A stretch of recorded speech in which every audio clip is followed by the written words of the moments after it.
menghindar. Terus ada apa lagi nih Mas? Fungsional. Ada istilahnya pressure gauge. Pressure Tekanan. gauge itu ada untuk ukuran tekanan. Jadi kan ini awalnya 200 bar. 200 bar. Ya 200 bar. Kalau kita tutup dia akan berada di 0. Mau. Ya. Ya. Waktu kita buka tangki dia akan otomatis jarum hitamnya akan menunjukkan tekanan yang ada di dalam tangki. Yang tersisa dalam Ya, tangki. yang tersisa. Sekarang kita tutup tangkinya, kita tutup. Kita buang udara yang tersisa. Ini akan menunjukkan angka 0. Oh iya. Oke.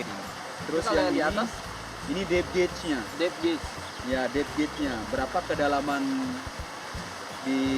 kedalaman sekarang, misalnya kita berada di 5 meter. Jarum hitamnya akan menunjukkan di 5 meter. Oh, seperti itu. Misalnya kita lari lagi ke 10 meter, dia akan menunjukkan 10 meter. Nah, yang jarum merahnya akan memblok kedalaman yang terakhir. Misalnya kita sampai 12 meter. Jarum merahnya ini akan masuk ke 12 meter. Oh. Mas, ini untuk syarat-syaratnya yang basicnya itu apa lagi Mas? Karena berhubung kita tidak bisa ngomong berkomunikasi dengan mulut di dalam air, ada beberapa signal yang harus basic signal yang harus kita ketahui. Yang pertama, kalau saya bilang oke, Anda harus jawab oke. Ini tandanya harus naik, terus harus turun. Ini harus turun. Ya, turun. Pelan-pelan, Slowly. pelan-pelan. Kalau ada masalah, problem, misalnya masalah dengan alat, contohnya ada masker, ada kemasukan air, masalah. Oke, ini bahaya. Ini bahaya. Ya, Biasanya bahaya itu berbentuk apa? Mas? bahaya misalnya ada stone fish atau ikan batu Ikan batu, atau lion fish. lion fish. Itu bahaya, itu poisonnya dia beracun. Nah, Mas, untuk menyelam ini cara berenang yang baik itu gimana Mas? Oke, cara yang berenang yang baik itu kalau kita lihat sampelnya sebenarnya dari kura-kura. Dari kura-kura. Kalau kura-kura kan dia kicking satu kali, dia biarkan tubuhnya terbang. Sama halnya seperti kita. Kita ini untuk membantu waktu kita akan berenang, nanti di dalam air, tapi kickingnya bukan kayak kayu sepeda. Kickingnya seperti ini. Slow motion. Tapi kayunya pelan-pelan aja. Jangan pelan, jangan kayu begini, dia kan cepat capek nanti. Kalau udah capek, konsumsi udara akan semakin banyak. Udah cuman itu aja. Iya. Mas? Kalau gitu ayo kita cobain ya Mas. Oke, let's go. Setelah pelajaran tentang diving dan peralatannya sudah dikuasai, sekarang waktunya untuk latihan di kolam renang. Ayo Kak Dani, dipakai dulu ya semua peralatan selamnya. Jangan sampai ada yang kelupaan. Nah, di sini Kak Dani akan dibiarkan untuk beradaptasi dengan peralatan divingnya. Supaya tidak kaget saat dilepas diving di tengah laut nanti. Mas Karsa sekarang sedang menunjukkan secara terperinci alat-alat yang harus dikuasai oleh Kak Deni. Supaya Kak Deni nggak bingung dengan banyaknya alat-alat yang dia bawa. Setelah semuanya siap, sekarang saatnya menyelam ke bawah air.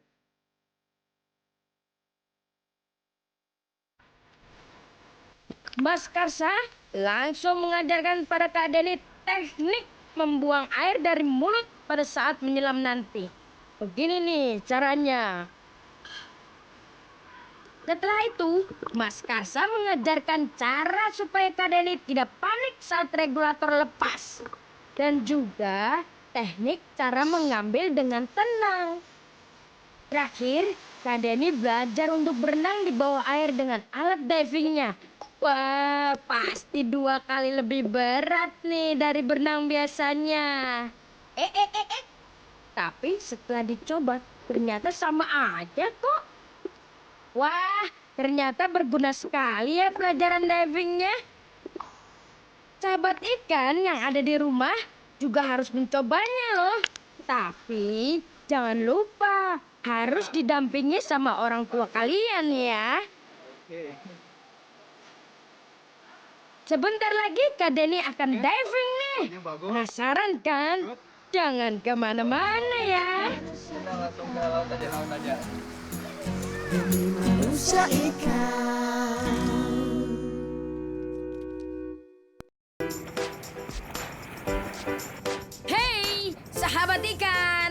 Sekarang Kak Denny sudah siap nih untuk diving ke tengah laut. Kak Denny akan menaiki boat. Tim diving Kak Denny akan menuju ke sebelah utara Pulau Gili Trawangan. Tepatnya, mereka akan menuju ke spot diving yang bernama Coral Fun Garden. Selain Kak Denny dan Mas Karsa, ada juga peserta-peserta lain yang merupakan wisatawan asing. Wah, ternyata Gili Trawangan dan divingnya sudah terkenal loh di luar negeri sana. Pasti karena keindahan terumbu karang dan juga ikan-ikan di dalamnya. Akhirnya mereka sudah sampai nih ke spot divingnya. Ayo Kak Denny, cepat dipakai semua peralatannya. Mulai dari ikat pinggang, pin dan juga tabung gasnya. Setelah siap semua, sekarang saatnya turun ke air. 1, 2, 3, biur. Kak Denny sudah siap nih untuk menyelam ke bawah. Teman-temannya yang lain juga sudah menyusul Kak Denny nih ke dalam air. Ayo teman-teman, kita lihat yuk. Ada apa aja ya di bawah sana?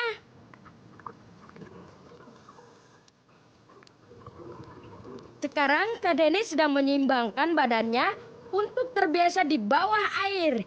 Dia dibantu oleh 2 instruktur, yaitu Mas Karsa dan Miss Anna. Wah, lihat itu. Banyak sekali ikan-ikan kecil yang berenang di sana. Indah sekali ya, sahabat ikan. Sekarang Kak Denny dan Mas Karsa akan menyelam bersama melewati barisan terumbu karang. Wah, cek cek cek. Terumbu karangnya masih alami sekali ya. Lihat itu, mereka melewati hamparan terumbu karang yang luas. Sungguh pemandangannya indah sekali. Sekarang giliran Miss Anna yang menemani Kak Denny untuk menyelam. Mereka melewati barisan terumbu karang berwarna hijau ini. Sementara itu di depan Kak Denny, Mas Karsa sedang menemani peserta lainnya yang bernama Shannon. Wah, ternyata kalau belum terbiasa, mereka benar-benar tidak boleh ditinggal sendirian. Jadi harus ada orang instruktur yang menemaninya. Terumbu karang pada umumnya hidup di pinggir pantai atau daerah yang masih terkena cahaya matahari. Kurang lebih 50 meter di bawah permukaan laut. Beberapa tipe terumbu karang dapat hidup jauh di dalam laut dan tidak memerlukan cahaya. Terumbu karang ini digunakan sebagai tempat hidup ikan-ikan kecil. Oleh karena itu, harus kita jaga ya. Wah, Miss Anna sepertinya memberi sinyal ke Kak Denny untuk naik ke atas nih. Sekarang Miss Anna mengisi safety sources-nya agar mengembung dan bisa mengambang di permukaan laut. Setelah itu, kita ulur talinya supaya sinyalnya bisa sampai ke atas. Woi, kapten bot mereka sepertinya sudah melihat sinyal yang dikeluarkan mereka tuh. Bot itu pun langsung mendekati mereka. Sementara itu, Kak Denny sudah mulai berenang naik ke atas nih. Sebentar lagi, dia akan sampai ke permukaan. Wah, akhirnya Kak Denny berhasil juga. Bagaimana sahabat ikan? Keren sekali kan petualangan Kak Denny hari ini? Kak Denny beruntung sekali ya. Punya kesempatan belajar diving dan juga melihat keindahan laut di Gili Trawangan. Sahabat ikan yang di rumah juga harus ingat ya untuk selalu menjaga keindahan laut kita. Karena semua yang ada di laut adalah sahabat kita. Dan mereka juga ingin hidup dengan tenang dan bebas di habitatnya.